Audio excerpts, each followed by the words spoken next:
네, 할렐루야. 오늘도 설교 나눔을 하겠습니다. 오늘이 이제 마지막 주일인데요. 오늘 우리는 나오미에 대해서 살펴보았습니다. 룻을 보기 전에 나오미를 이해를 해야 룻을 정확하게 알 수 있기 때문이죠.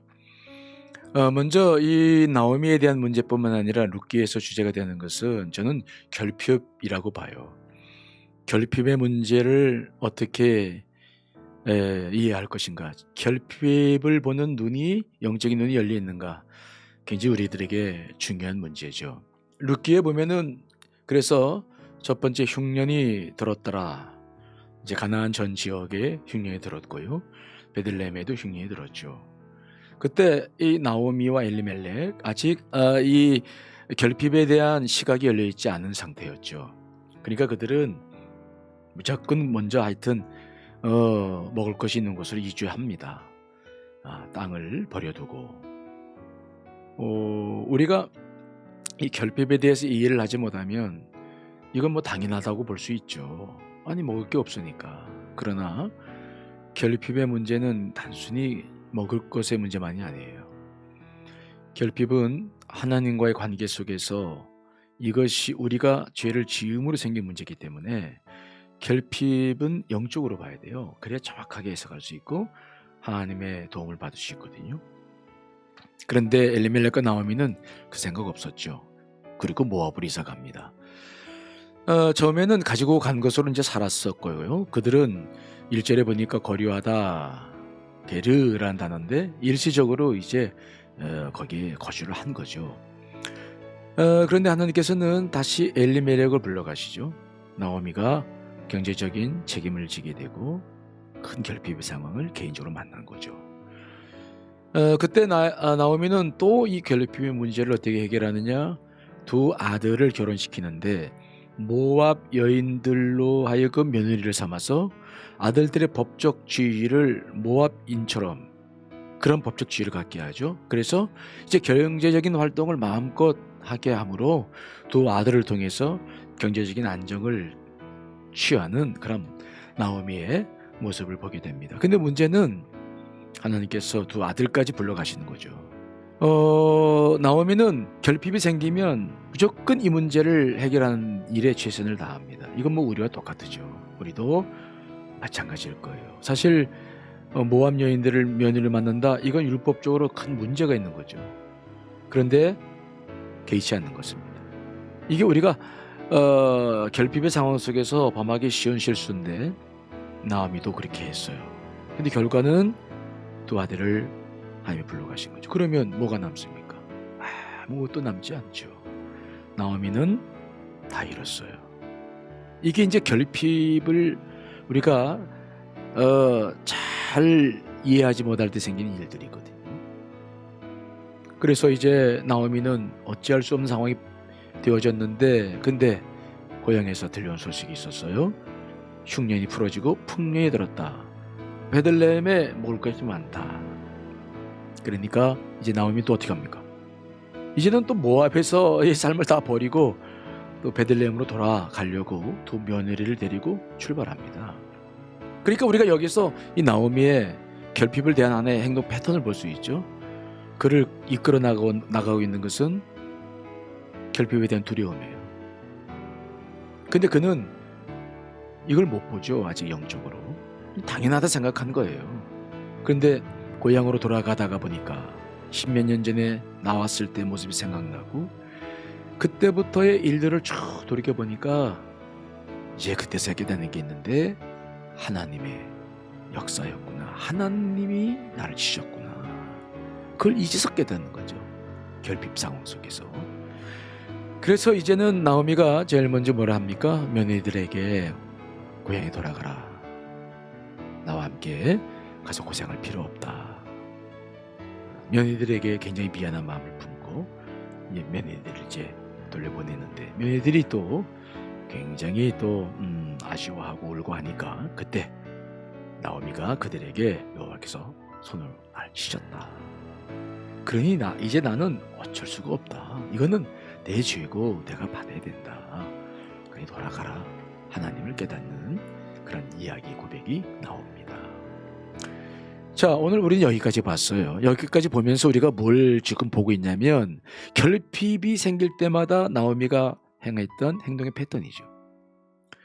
나오미가 10여 년 동안 계속해서 결핍이 생겼을 때, 그가 수단과 방법을 가리지 않고 모든 일을 했을 때 그 안에서 역사하는 게 뭡니까? 하나님이셨습니까? 아니면 결핍에 대한 두려움입니까? 결핍에 대한 두려움이에요.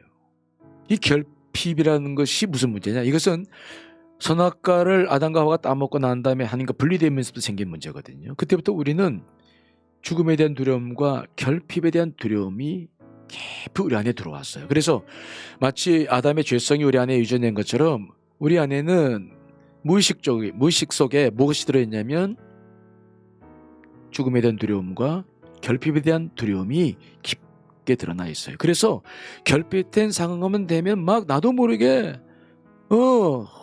별짓 다 하는 거죠. 그런 에너지가 나올 수 있는 것은 뭐냐? 깊은 두려움이 우리 안에 그림자와 같은 것들이 있기 때문이죠. 그래서 하나님께서 우리에게 결핍의 상황을 주는 것은 바로 그런 우리의 그림자를 드러내시는 거죠. 드러내서 그것을 하나님과 함께 해결하면서 온전한 믿음을 갖게 하는 거예요. 우리는 평상시에는 이 결핍에 대한 무의식이 정말 무의식 속에 있기 때문에 잘 몰라요. 평상시에는 뭐 하나님 잘 섬기고 있다고 생각하죠. 그런데 결핍된 상황만 딱 되면은 그때 이제 이게 숨어있던 게 드러나는 거 아닙니까? 하나님이 드러내세요. 그리고 우리로 하여금 보게 하십니다. 여러분, 지난 1년 동안 한번 보셔야 돼요. 아니, 지난 세월 동안 여러분들이 하는 행동을 보세요. 우리도 결핍할 때마다 나오미처럼 행동하지 않았나요? 근데 그때 무엇이 나를 이끌어가고 있나? 성령님인가? 아니면 결핍에 대한 두려움인가? 이건 사탄이 역사하는 곳인데 우리는 그래서 거기에 휘둘려가지고 때로는 하나님 잊어버리고 아니면 말씀을 어기는 일임에도 불구하고 개의치 않고 행할 때가 많았거든요. 그러므로 이제부터는 이 결핍의 상황이 생긴다고 한다면 이제는 거기에 휘둘리지 말고 수단과 방법을 가리지 않고 돈을 빌리고 사람들 동원 이러지 말고 그걸 맡기셔야 돼요. 하나님께. 하나님께 맡겨라. 그럼 그가 이루신다 라고 말씀하셨잖아요. 그러면서 그분 인도하심을 철저하게 따라서 우리는 드러난 이 결핍의 두려움이 하나님 안에서 해결될 수 있도록 해야 돼요. 그래야 우리는 온전한 믿음을 가질 수 있어요.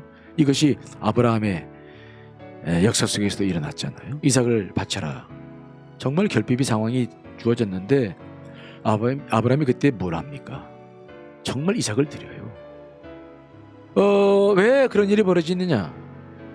이삭을 사라의 죽은 태가 열려지는 것 같아서 이삭을 얻었거든요. 하나님이 살아계심을 경험했거든요. 그래서 이제는 그 결핍의 두려움, 죽음의 두려움에 아브라함이 마음 쓰지 않는 거죠.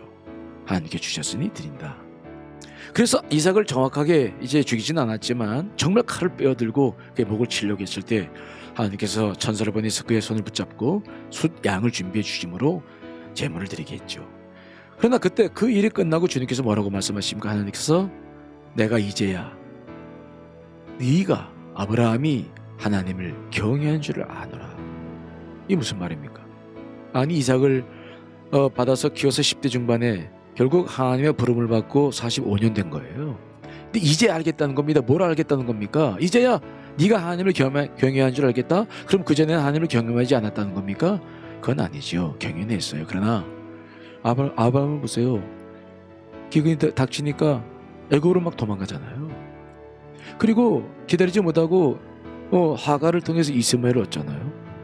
그도 그 두려움, 죽음의 두려움, 결핍의 두려움 속에서 살아왔는데 이삭을 드리면서 해결해낸 거예요. 이제는 죽음의 두려움, 결핍의 두려움이 그를 끌어가는 것이 아니라 하나님의 말씀이 드디어 아브라함을 끌어가게 됐다. 하나님과 온전한 관계를 맺다. 하나님과 단독자로서 이제는 어떤 재물이나 관계가 아니라 하나님 한 분으로 충분한 그러한 관계를 맺어 나가는 거죠. 하나님 이를 위해서 우리들에게 종종 결핍을 드러내세요. 그러므로 여러분, 지난 1년 동안 어떻게 살았든지 두려워하지 마세요. 보세요. 맡기세요. 그리고 다시 주님과 더불어 새해를 시작해 나가시면 반드시 하나님의 축복을 다시 경험하게 될 줄 믿습니다. 나오미와 같은 어리석은 일을 반복하지 않게 되시기를.